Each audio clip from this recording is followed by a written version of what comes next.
नमस्कार दोस्तों, वैदिक IAS में आपका स्वागत है। जैसा कि यूपी PCS का एग्ज़ाम हो गया, RO का एग्ज़ाम्स हो गया, अभी बिहार PCS का एग्ज़ाम बचा हुआ है। इसके बाद संभवतः जब भी एग्ज़ाम्स होगा, यूपी PCS 2021 का एग्ज़ाम होगा या फिर जो भी अदर्स एग्ज़ाम्स होंगे PCS कंडक्ट कराएगा या यूपी SSSC कंडक्ट कराएगा, उसके लिए अब ये सीरीज़ मेरी शुरू हो जाएगी। मेरा GS का हर पोर्शन आना शुरू हो जाएगा आपके सामने। अब भूगोल से शुरू करूँगा कक्षाओं को, भूगोल कंटिन्यू चलता रहेगा। ये खत्म होगा तो बीच में इतिहास का टॉपिक उठ जाएगा, पॉलिटिकल साइंस का उठ जाएगा। मतलब सारे के सारे सब्जेक्ट्स के वीडियो आपको बेहतर प्रयास करूँगा फ्री ऑफ कॉस्ट देने का। आप हमारे यूट्यूब चैनल से एकदम आसानी से जाके पढ़ सकते हो, ठीक है। और हाँ, एक चीज़ और बताना चाहूँगा कि अगर आपको किसी टॉपिक को समझने में आपके एग्ज़ाम के अकॉर्डिंग समस्या भी होती है तो आप मुझे कमेंट कर सकते हो, सर इस विषय को कैसे समझें या करंट इशू है, हम उसके वीडियो भी बना के आपको भेजने का प्रयास करेंगे, ठीक है। तो अब जो हम पढ़ाई करेंगे PCS और BPSC के कंबाइंड क्लास को लेके, जैसे कि भूगोल का सब्जेक्ट शुरू करेंगे। 2-4 क्लासें मेरी पढ़ी हुई थी, वहाँ से आप इंक्लूड कर लेना। और वहाँ से इंक्लूड करने के बाद ये लगता है कि मुझे वायुमंडल से पढ़ाना चाहिए, इसलिए मैं वायुमंडल से आपको पढ़ाने का प्रयास करूँगा, ठीक है। वायुमंडल, ठीक है, एटमॉस्फेयर। जब भूगोल के प्लेलिस्ट में आप जाओगे तो भूगोल के प्लेलिस्ट में आपको भूगोल कैसे पढ़ें, भूगोल में क्या क्या आता है, ठीक है, भूगोल में कितने क्वेश्चंस आते हैं, सारी जानकारी आपको वहाँ पे एटलीस्ट मिली हुई है, ठीक है। तो वहाँ से आप इसको अपडेट करना, 4-5 क्लासेस जो भी पढ़ी हुई है उसके बाद कंटिन्यू यहाँ से आप शुरू कर देना, वो चीज़ें उसी में इंक्लूड कर लेना, ठीक है। क्योंकि कोई करंट मटेरियल तो है नहीं कि पारंपरिक तरीके से बदलेगा, है तो बेसिक चीज़ें ही ना, तो बेसिक चीज़ें कंटिन्यू वहीं चलती रहेंगी, ठीक है। तो वायुमंडल की अगर हम बात करें तो वायुमंडल होता क्या है, वायुमंडल होता क्या मूलतः आप भी जानते होंगे कि वायुमंडल गैसों का आवरण होता है जो पृथ्वी के चारों ओर फैला हुआ है और पृथ्वी में एक कवच की भांति पृथ्वी को ढाके हुए कह सकता है। तो क्या कह सकते हो, वायुमंडल गैसों का आवरण है जो पृथ्वी के चारों ओर फैला हुआ है। कैसे फैला हुआ है, क्वेश्चन से आता है, लोग अजीब सा क्वेश्चन पूछते हैं कभी कभी कि कैसे फैला हुआ है, टिका क्यों हुआ है। तो पृथ्वी का जो आकर्षण शक्ति होती है या पृथ्वी की आकर्षण शक्ति के कारण यह वायुमंडल उसके साथ टिका हुआ है, उनको ये रिप्लाई कर सकते हो आप, ठीक है। पहले तो वायुमंडल होता क्या है तो लिख लीजिए, पृथ्वी गैसों का आवरण है जो पृथ्वी की ओर चारों ओर फैला है, या पृथ्वी की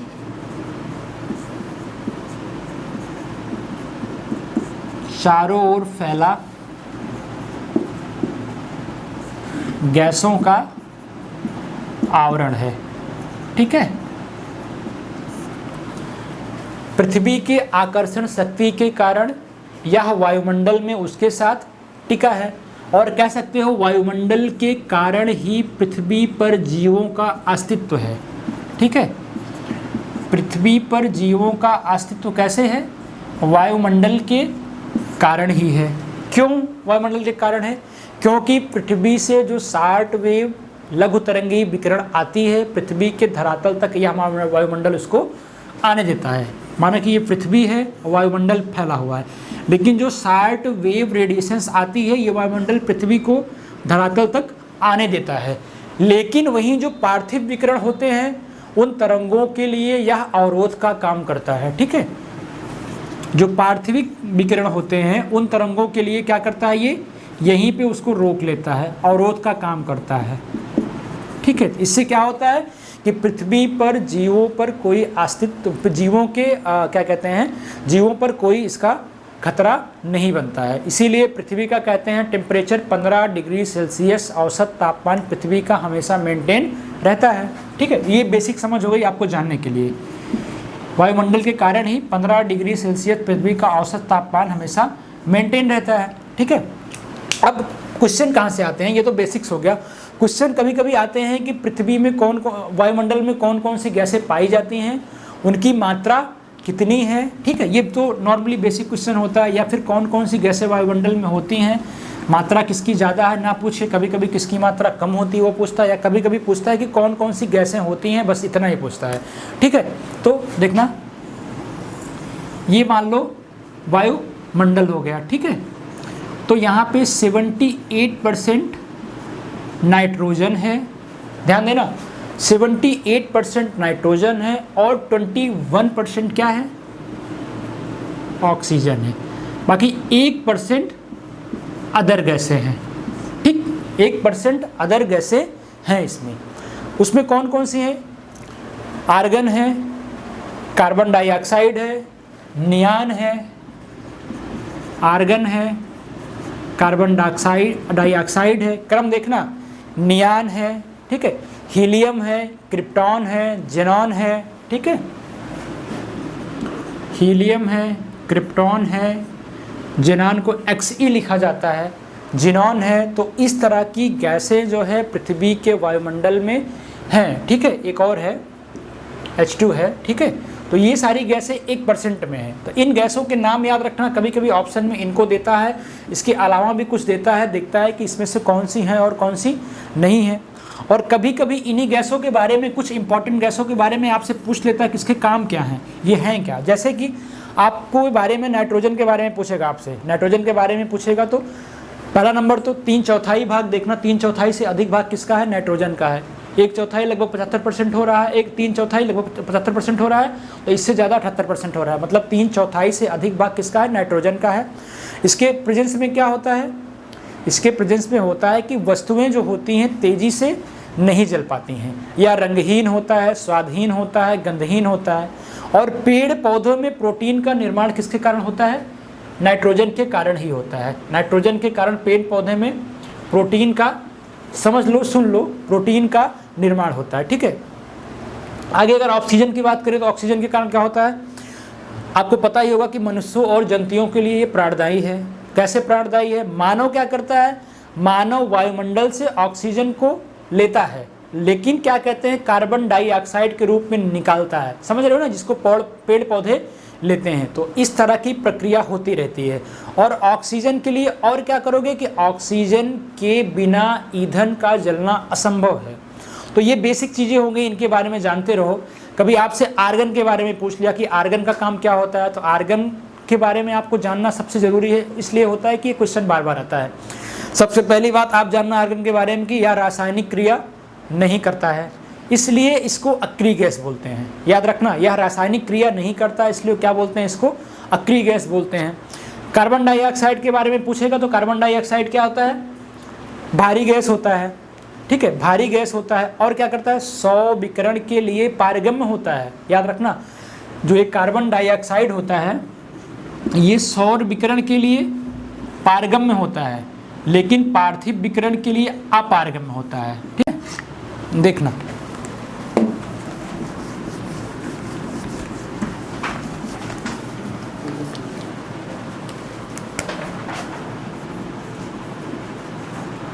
वायुमंडल की संरचना कैसी है। ये हो गया पृथ्वी की आकृति, ठीक है। अब पृथ्वी की आकृति हो गई, पृथ्वी के ऊपर क्या कहते हैं? वायुमंडल फैला हुआ है, ठीक है।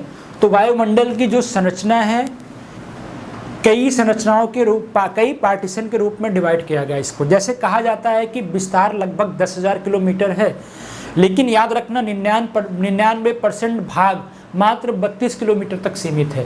पहली बात, लगभग इसका विस्तार 10,000 किलोमीटर तक है, लेकिन इसका 99% वायुमंडल का भाग सिर्फ 32 किलोमीटर तक सीमित है, ठीक है। और जो इसका कंपोजिशन है, जो इसके टाइप्स हैं जिसमें इसको डिवाइड किया गया है, उसकी अंग्रेजी याद रखना बेहद ज़रूरी है आपको। सिर्फ हिंदी से काम नहीं चलेगा। एग्जाम्स में सीधा पूछा जाता है कि कौन सी क्रिया स्ट्रेटोस्फीयर में होती है। लोग सोचते हैं स्ट्रेटोस्फीयर का अर्थ क्या होता है, क्योंकि कन्फ्यूजिंग चीज़ें होती है, इसलिए जानना आपको ज़रूरी है। जैसे पहला क्षोभ मंडल हो गया, यहाँ लिखते चल रहे हैं, क्षोभ मंडल हो गया, ठीक है। इसका नाम लिख लेना ट्रोपोस्फीयर,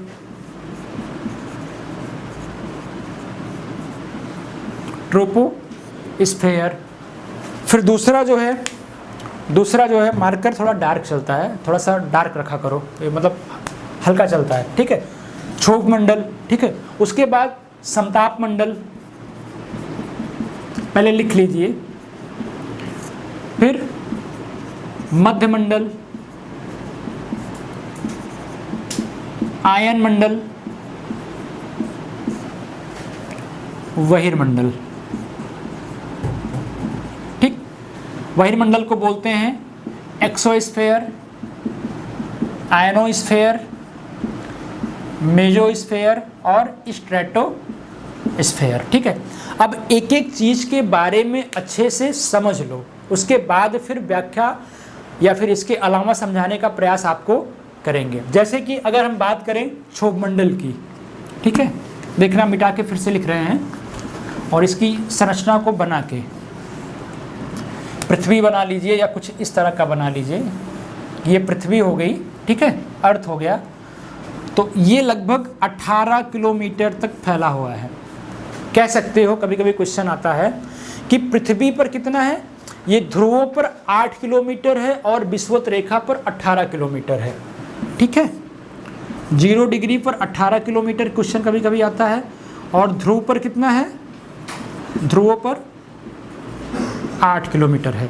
अब इसके बारे में जो आपको जानना है क्या होता है इसके बारे में, जैसे कि इस मंडल में 165 मीटर ऊपर जाने पर 1 डिग्री सेल्सियस तापमान कम होता है। ठीक है, और मौसम संबंधी सारी गतिविधियां इसी मंडल में होती है, जैसे वर्षा इसी मंडल में होती है, बिजली इसी मंडल में चमकती है, आंधी इसी मंडल में आता है। ठीक है, तो ये सारी प्रक्रिया जो मौसम संबंधी होती है किसमें होती है, इसी मंडल में होती है। यहाँ तक कि जेट स्ट्रीम भी इसी मंडल में होती है। ठीक है, तो ये जो इम्पोर्टेंट चीज़ें हैं वो क्या है कि मौसम संबंधी सारी घटना इसी में होती है। अब जो हमने बताया वो आप मेंशन कर लीजिए। अब थोड़ा सा ऊपर बढ़ोगे तो क्या आएगा, समताप मंडल आएगा। ठीक है, समताप मंडल आएगा। कहीं कहीं लिखा रहता है कि 18 से 52 किलोमीटर और कहीं कहीं 18 से 50 किलोमीटर, तो हम 50 किलोमीटर ले रहे हैं इसको। एनसीईआरटी में 52 लिखा है शायद।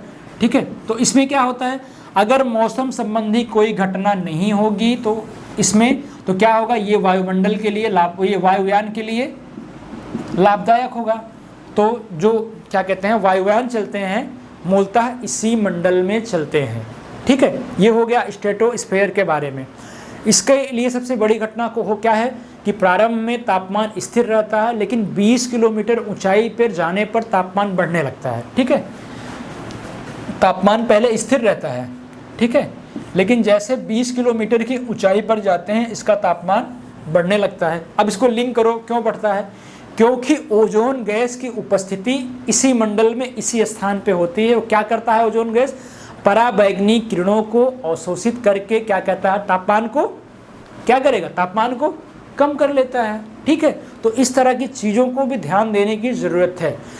मैंने बता दिया कि इसमें मौसमी घटना नहीं होती, इसलिए विमान के लिए ये लाभदायक है। ठीक है, 2 मंडल आपके खत्म हुए। तीसरा मंडल हो गया आपका मध्यमंडल। तीसरा मंडल हो गया आपका मध्यमंडल। अब मध्यमंडल में इसी से लिंक लगाइए कि मैंने क्या बताया, ये 18 से 52 है या 18 से 50 है, तो ये 50 से कितना है, 80 किलोमीटर है। ठीक है, 50 से 80 किलोमीटर है। इसमें क्या होता है, इसमें भी कहा जाता है कि तापमान इसका अचानक गिरता है। ठीक है, तापमान इसका अचानक गिरता है, लेकिन क्या कहते हैं जो मध्य सीमा होती है वहाँ पे तापमान लगभग -100 डिग्री सेल्सियस का भी हो जाता है। मध्य सीमा में मध्यमंडल के तापमान -100 डिग्री सेल्सियस भी चला जाता है, ये भी ध्यान देना। और इसके बारे में क्या जान सकते हो, इसके बारे में कि वायुमंडल का कहा जाता है न्यूनतम तापमान किस मंडल में होता है, क्वेश्चन पूछा जाएगा। तो वायुमंडल का सबसे न्यूनतम ताप कहाँ मिला आपको, मध्य मंडल में मिला। ठीक है, ये जानकारी आपको इसके बारे में मिल गई। बस इतना ही जानना है इस मंडल के बारे में। इसके बाद जो मंडल आता है वो थोड़ा इंपॉर्टेंट है। इसके बाद आयन मंडल आता है, वो 80 से 640 किलोमीटर तक फैला हुआ है। आयन मंडल 80 से 640 किलोमीटर तक फैला हुआ है, आयनोस्फीयर। इसके बारे में क्या कह सकते हो, इसके बारे में कहा जाता है कि उल्कापिंड वाली घटना इसी मंडल में होती है और रेडियो तरंग वाली घटना भी इसी मंडल में होती है, क्योंकि इसमें विद्युत आवेशित कण की अधिकता होती है। अब साफ साफ क्वेश्चन पूछा गया है कि विद्युत आवेशित कण किस मंडल में पाया जाता है, या फिर रेडियो तरंगे या हमारा जो प्रसारण होता है टीवी रेडियो टेलीविज़न का, वो किस मंडल के द्वारा होता है। तो विद्युत आवेशित कण पाए जाते हैं, रेडियो तरंगों का कार्य इसी में होता है, और क्या होता है इसमें, उल्कापिंड इसी मंडल में देखने को मिलते हैं। ठीक है, ये हो गया आपका आयन मंडल। अब इसके बाद वायुमंडल की बात करोगे तो 640 के ऊपर जो जा रहा है वो क्या हो गया, मंडल हो गया। मूलतः 640 तक वायुमंडल है, उसके बाद फिर क्या कहते हैं लगभग कितना फैला हुआ है, 10,000 तक फैला हुआ है। 1,000 तक तो क्या कहते हैं ये सीमित है, उसके बाद ये काफ़ी विस्तृत हो जाता है। लेकिन इसमें क्या ध्यान देना है, इसमें ध्यान ये देना है कि विद्युत आवेशित कण जो होते हैं वो सबसे बड़ी संख्या में इसी में पाए जाते हैं, और इसमें नाइट्रोजन, ऑक्सीजन, हीलियम और हाइड्रोजन जैसे हल्की कई गैसें पाई जाती हैं। जो ऑस्ट्रिया आरोलिसिस है, ऑस्ट्रिया बोरोलिसिस है, वो सारी घटनाएं इसी में देखने को मिलती हैं। ठीक है, तो ये वायुमंडल हो गया आपका इतना पूरा। मूलतः क्वेश्चंस नहीं आता है जो हमने बताया, यहाँ से क्वेश्चंस आते हैं या फिर उसके पहले कंपोजिशन से आते हैं, जहाँ पे 78% नाइट्रोजन पाई गई और 21% ऑक्सीजन पाई गई। अब इसके बाद के जो चैप्टर शुरुआत होंगे वो काफ़ी इंपॉर्टेंट होंगे बीपीएससी के दृष्टिकोण से, क्योंकि बिहार पीसीएस पे फैक्चुअल ज़्यादा पूछता है। तो कल क्लास बताने के पहले आपको भूगोल का एक फिर से रिकमेंडेशन बताऊंगा पिछली क्लासों का, ताकि आपको कोई समस्या ना हो, और बिहार में कैसे कैसे क्वेश्चंस पूछे गए वो भी आपको बताने का प्रयास मैं करूंगा। जैसे ये क्वेश्चन जो हमने बताया ये बिहार का आया हुआ क्वेश्चन है, ठीक है, और ये वायुयान संबंधी घटनाएं तो नहीं आया है, लेकिन ये मौसम संबंधी घटनाएं में बिहार के क्वेश्चन में पूछा गया, यूपी में तो कई बार आया हुआ है। तो हम आपको सारे पेपर्स के बारे में भी बिहार के बताते चलेंगे कि कौन से पेपर में बिहार के या किस तरह के क्वेश्चन बिहार में आए हुए हैं और कब आए हुए हैं। ठीक है, इससे आपको अंदाज़ा लगेगा कि हमें किन चीज़ों पे फोर्स ज़्यादा करना है। हमारी कोशिश ये होगी कि आपको 15 से 20 क्लास के बीच में भूगोल को अच्छे से रिवाइज करा दें, और हमारी 7 क्लास माइंड मैप के द्वारा सिर्फ मानचित्र की होगी, ताकि आपको मानचित्र में कोई समस्या ना हो। क्योंकि आजकल जो क्वेश्चंस आ रहे हैं मानचित्र से ज़्यादा आ रहे हैं, झीलों का क्रम आ रहा है, नदियों का क्रम आ रहा है, नदियों के किनारे बसे शहर आ रहा है, कुछ डाटाबेस क्वेश्चन आ रहे हैं। वो चीज़ें हम आपकी समस्याओं को दूर करने का प्रयास अपनी वीडियो के माध्यम से हमेशा करेंगे और करते रहेंगे। धन्यवाद।